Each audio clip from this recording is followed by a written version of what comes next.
Rochelle Hickok here with the Hickok Homestead. Here on this glorious day of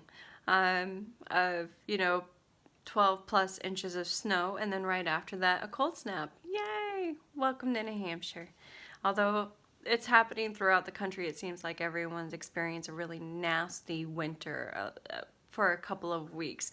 So we get asked a very popular question this time of year of how do you take care of your animals in this harsh climate. And to give you an idea of how hard it is right now, I'm no joke, it is in the middle of a blizzard. It's going to be possibly over 12 inches of snow, depending on which meteorologists you go ahead and refer to. Before that, we had been living in the negatives for a high. And then we are going to be getting another cold snap right after this. It's been a harsh couple of weeks for all of us in New England. In fact, all over the countryside, it's been really brutal. So my advice right now is try to stay warm and take care of your animals the best you can. So here's my advice for those that do have animals and have chickens on protecting them throughout the winter. Or if you're choosing to go and get birds this year, how do you plan ahead, which is what we recommend. Plan ahead for what could happen in your area, which comes to topic number one. Point number one, chickens are actually designed for living out in the elements. What you want to do is pick a bird that is preferably for the area that you live in. There are hundreds of different types of chickens, breeds of chickens. They've been crossbred so many times, there are hundreds of them. So what you want is a bird that is best for the area that you live in.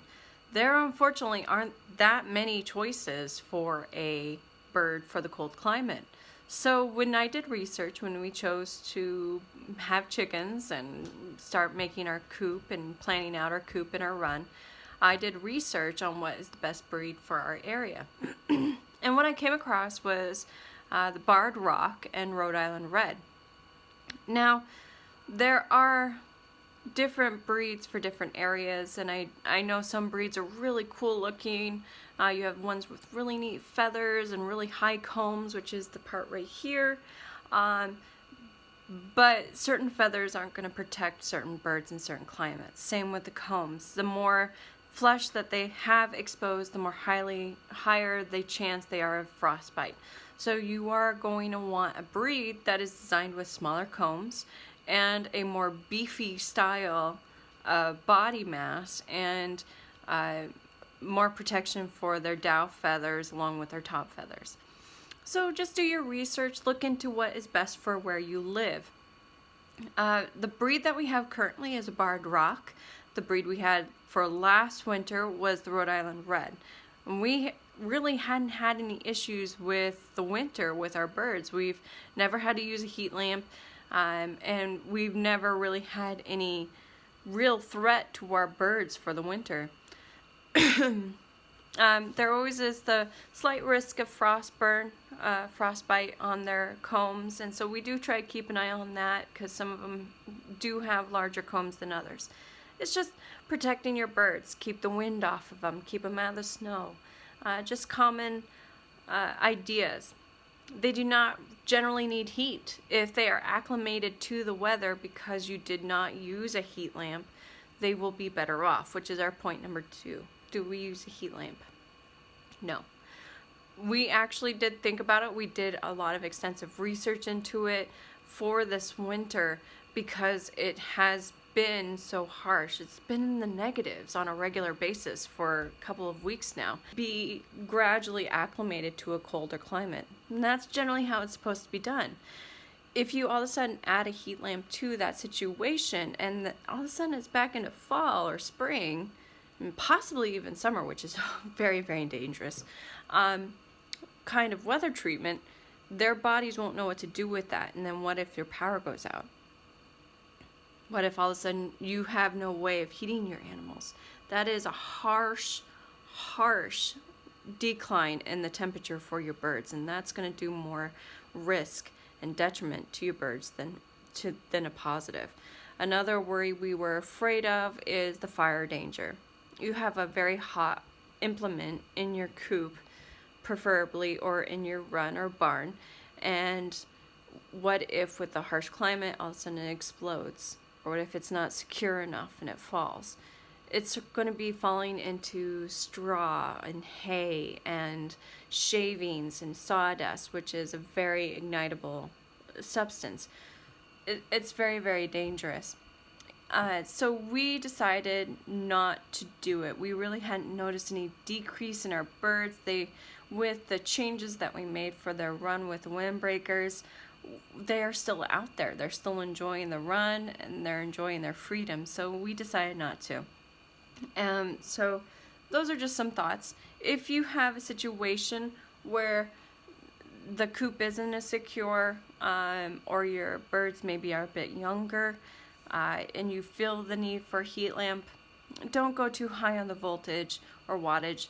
You don't want to go 250. I would recommend probably 125 or even a reptile lamp. Just a little heat source, and you want it to be a red lamp, so that way at night it doesn't keep your birds up all night long, which is another subject altogether, about keeping your birds in egg-laying mode all the time. Another subject that has come up quite a bit is, and we've been tagged in a lot, and we love all the input that everyone gives us. We're always thrilled. But we saw a growing trend for a while there was actually sweaters, knit sweaters and booties for your chickens. Please don't put sweaters or booties on your chickens. It's actually going to do more harm than good for your birds. Unless your bird is actually an indoor bird where it's living with you in your house, please don't do it.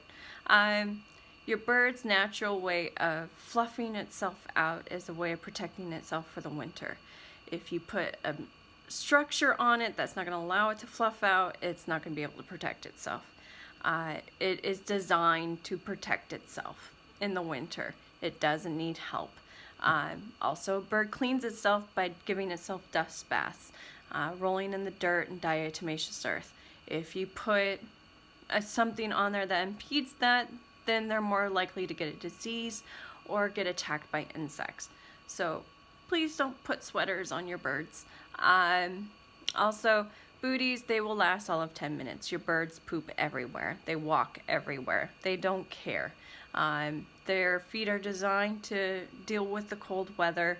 If you put something on them that will get either wet or that will pick up the wetness and the poo, it will get encrusted, and it will actually be like them wearing blocks of ice on their feet. So please, it's a cute idea, but it's not really necessary.